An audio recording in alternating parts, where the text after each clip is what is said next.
সরকার মন্ত্রণালয় এই দেশে খালি লুটপাট সরকার মন্ত্রণালয় দেশ থেকে খালি মানুষের কাছ থেকে খালি লুটপাট করে। ওয়ারলেস মোড়, এখানে উচ্ছেদ অভিযান চলতেছে, যা কিছু পাইতেছে সামনে সব কিছু ভেঙে ফেলে দেওয়া হচ্ছে। সেখানে 3 দিন সময় দেওয়া হয়েছিল, যে 3 দিনের ভিতরে যে যা যতটুকু পারছে সরাইছে, এখন আর সরাইতে পারে না।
এখানে ভাঙ্গা হচ্ছে আমাদের মাদ্রাসার সেফটি ট্যাঙ্কি, যেখানে রাখা হয়, পানি রাখা হয় মানুষের ওদের জন্য।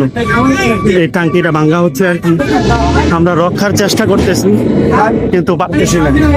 বিভিন্ন রিকোয়েস্ট করছি, করার পরেও পারা যাচ্ছে না ট্যাঙ্কিটা রাখার জন্য।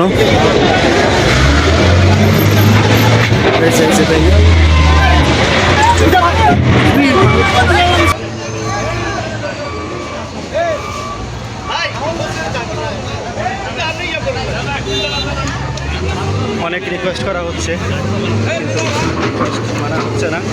এটা হচ্ছে মসজিদের ওজুখানার ট্যাঙ্কি, এটা রাস্তার আওতায় পড়ে গেছে, যার কারণে ভাঙ্গা হচ্ছে।